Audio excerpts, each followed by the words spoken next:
As Nigeria marks 27 years of democratic rule this year, 2026, concerned citizens of Nigeria residing in Port Harcourt, the state capital of Rivers State, reflects on the nation's democratic journey for 27 years. The establishment of democracy in Nigeria is rooted in the transition from British colonial rule in 1960 to the ongoing Fourth Republic, which began on May 29, 1999.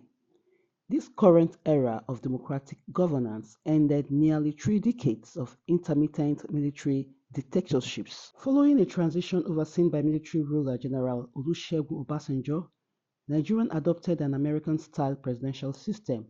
Alhaji Shehu Shagari was elected president, but the republic was short-lived, overthrown by a military coup in 1983. On June 12, 1993, Nigeria held what is widely considered the freest and fairest election in its history, won by Chief Mashood Kashimawo Olawale MKO Abiola. The military regime of General Ibrahim Babangida annulled the result, triggering widespread political chaos, civil unrest, and a return to strict military control under General Sani Abacha. Following General Abacha's sudden death in 1998, his successor General Abdulsalami Abubakar established the Independent National Electoral Commission (INEC) and initiated a swift transition to civilian rule. General elections were held in 1998 and early 1999. Former military head of state Olusegun Obasanjo, running under the People's Democratic Party (PDP), was elected president. Obasanjo was sworn in on May 29, 1999, which was celebrated as the official Democracy Day in Nigeria for decades. In 2018, the President Muhammadu Buhari-led federal government administration officially shifted Democracy Day to June 12 to honor the mandate of MKO Abiola. 27 years of democratic rule.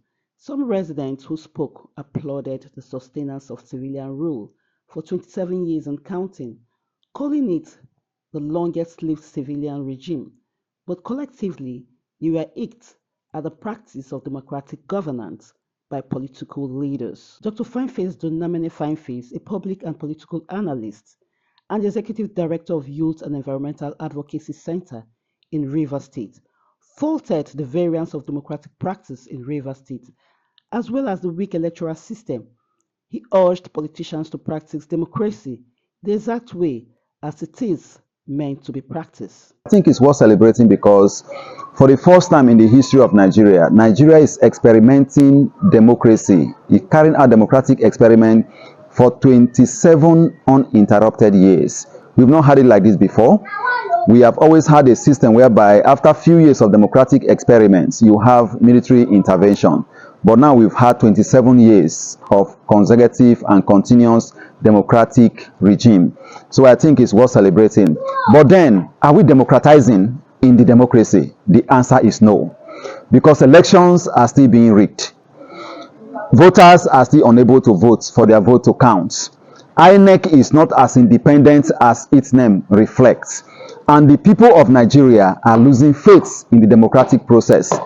Comments that are coming from political leaders are showing it clearly that we are in a democracy, but we are not practicing democracy. In fact, the variance of democracy being practiced in Nigeria cannot be found anywhere in the world. And that is why we are worried. So to me, we can celebrate the fact that military has not intervened, despite the challenges that we have in Nigeria from 1999 to date. But the fact that we are in a democracy, I don't think we are really democratizing. Because today, people sleep as PDP and wake up as APC. They sleep as Labour Party, they wake up as ACN. All of these are the issues and challenges that we have in our democracy. They should allow democracy to thrive. They shouldn't be democratizing the nation in a negative way, by way of us holding periodic elections after 4 years. But then what we needed to do to make the elections to be free, fair, and credible, we are not doing it. Our leaders should also try as much as possible to ensure that whenever they are done with elections, they suspend politics and concentrate on governance. Our leaders should also try as much as possible to ensuring that whenever it has to do with election, they should allow INEC to play the game of politics in such a way that the laws will count. Our politicians should also try as much as possible to tolerate opposition in such a way that when opposition speak and when they take action, they should allow it to thrive, because it is an alternative governance system. Our politicians should also try as much as they can to allow others who also want to taste power like them to have a level playing ground when it comes to politics. Human rights must be enshrined. Citizens should be allowed to have their voters card in a free manner and be able to cast their votes, and their votes should be able to count. If we are able to practice democracy the same way it is practiced in the United States of America, where we borrow it from, then I think we'll be making progress. But in as much as we do not respect the system here and we continue to have strong men other than strong institutions, then we are growing in a retrogressive manner, and we should not allow that to happen. So our politicians, please allow the games to be played according to the rules. On his part, Honorable Lovegood Nweze, a political scientist and leader of a political pressure group in Rivers State, commended Nigerians' longevity in democracy, but argues that political leaders are failing because so many politicians are simply not prepared to serve. In the area of governance, however, having them hold it up to 27 years, in the governance setting, they didn't do well. Nigeria didn't do well, probably because of leadership or the type of people they elect into governance or appoint into position of trust. This is because those who have held positions, some are not prepared. Some are elected into office are not prepared. This is because they feel that it's their turn. They feel that it's the turn of their community. And because it's the turn of their community, they are not prepared. And when they get into the office, they do nothing because they were not prepared from the beginning.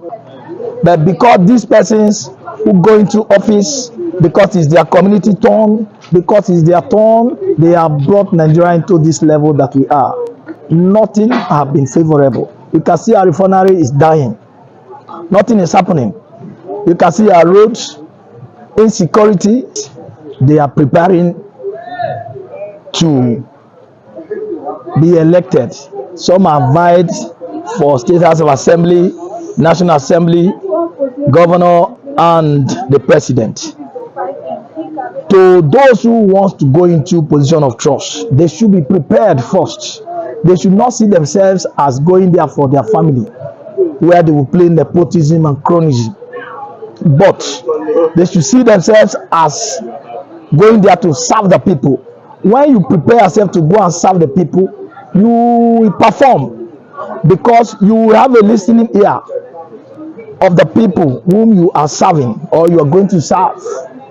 But where you do not do so, it becomes difficult, because you say it's my turn. Now it becomes difficult. So my candid advice to that effect is that those who are preparing to go into office should prepare themselves very well and note that they are going to serve the people.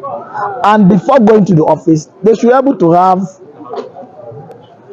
a blueprint of what they will do when they go there. On his part, Mr. Wabo Chimeze, a manufacturer who lives and do business in Port Harcourt, said civilian governance has failed woefully in infrastructure development and academic standards, both at the federal and state level. In the area of governance in this very country, so they have failed us woefully. They failed us woefully in the terms of infrastructure development. They failed us woefully in the terms of academic standards at this very country. They failed us woefully in terms of representative from federal to the state level. So they failed us woefully in terms of sharing a national character. The country they are not observing that, and it's a great mess to existence of democracy, whereby some set of people are not recognized at the national character. So my views here, my contribution towards the stabilization of the country's leadership or the rule of the governance of this country is that if you are coming out to any position, to any elected position, don't carry it in mind. Say you are coming there to extort funds from people. Come out as a representative. You are coming to represent people. Come out as you are coming to governance to represent the state of people in any sector you are being found yourself. So with this very point I'm saying now is that don't come there to only basically on your family issues. Carry the people you are coming to represent at heart. Make sure that yes, the allotment of resources of the country is being reached to people that are due, not for our own selfish interests. On his part, Mr. Itekena Altrid, a civil servant and an advocate of persons living with disability, applauded Governor Fubara Semilaye, the Rivers State Governor, for regular salaries and promotion of civil servants in the state. 27 years, and I believe with my own assessment to this democratic rule with regards to civil servants' welfare, I think it hasn't been this better than we enjoy in the administration of Sir Similaye Fubara. But I think the government hasn't given much attention to accommodation. Understand? Because I wouldn't want to start blaming on inflation, because the state government doesn't have much to control about inflation, except when it comes to accommodation and renting. But I think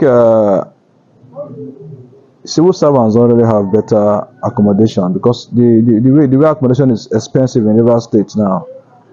How much are we earning that we want to spend so much in accommodation? And the private schools and the government schools. You see, most times like what we experience now, the government schools isn't much to write home about, and we want to put our children in private schools, and it's quite expensive for us to afford that. And so I think the government can do better in education and in accommodation. Then we have to prioritize more on security. Understand? Because I believe once these things are taken care of, so the rest should be looking at the federal government to do that which can complement which the state government has achieved. But I mean, we must commend the state government for our regular salary being paid on time and the increment. So I think the state should be either the best end state in terms of civil service salary, but at the same time we should also look at the administration per se, because I found out that in service there isn't much of employment taking place, and mobility, the availability of vehicles seem quite challenging. And but we must have to commend him. The promotion, I think for someone like me, I've been promoted like about twice. Also, he needs to spend give more attention to the environment, because the environment is really poor in Rivers State. Waste management, they may seem like they are trying, but I think it wasn't like the government of that was Sir Rotimi Chibike Amaechi. I mean, Rivers State used to be the garden city, but not what we are seeing today. Everywhere just seems to be like waste ground and all that. So I think they should try to see how they can affect the curriculum of the state, see how they can bring in environmental management to secondary school students, and to see how the tertiary institutions can as well imbibe that in their processes of learning, for students to imbibe that culture of waste management and segregation and keeping the environment clean, because I think environment is everything that development lies on. My assessment from the stand of a person living with disability, from the federal level, I think it hasn't been too good per se, but the late former President Muhammadu Buhari, he has tried to set the ball rolling by establishing the Commission of Persons Living with Disability, the National Commission for Persons Living with Disability, and that so far they've been coming up with some programs, but they've not been much effective to our community per se. But looking at that, no, I don't think any state, no state government has domesticated that act as a law in their state, to see that they carry persons with disability along. So the commission at the national level is just as good as not being there. It has good and not been there because we're not feeling the impact. We're not feeling the impact, nothing. So, but coming down to the states, like Rivers State, there has been a law before, there has been a law in Rivers State Council of Persons with Disability, before the National Commission of Persons with Disability. I know that Rivers State Council of Persons with Disability the law came up during the administration of Sir Chibike Rotimi Amaechi. That should be in 2011. And the law was supposed to give room for the establishment of a Rivers State Persons with Disability Council, where there will be a chairman as appointed by the executive governor of Rivers State and an executive secretary, and a secretary rather. But right from the coming up of that law to date, that council hasn't been effective, it hasn't been established. And personally, the group I belong to, which is the South Physically Challenged Indigenous, which is the self-help for our community of persons with disability in the South geopolitical zone, we've agitated, we've written a couple of times to previous and current government of Rivers State to see how they can come up with that council. Understand? But they've not felt it in their right mind to know that we need that council to come up with the necessary developmental plan that we may be needing as persons with disability, because our development is not like normal development, like you think you could just come up like that. It's special, so it is we that can tell you how we want to be developed. So they've not done that. So they rather just felt there are other ministries of youth development, economic generation, women affairs, social welfare that can talk about that. No, if we want to talk about development of persons with disability, it has to be a special interventional thing. 27 years of democracy, stability, and a record without coup. From Port Harcourt, Lauren Emenike.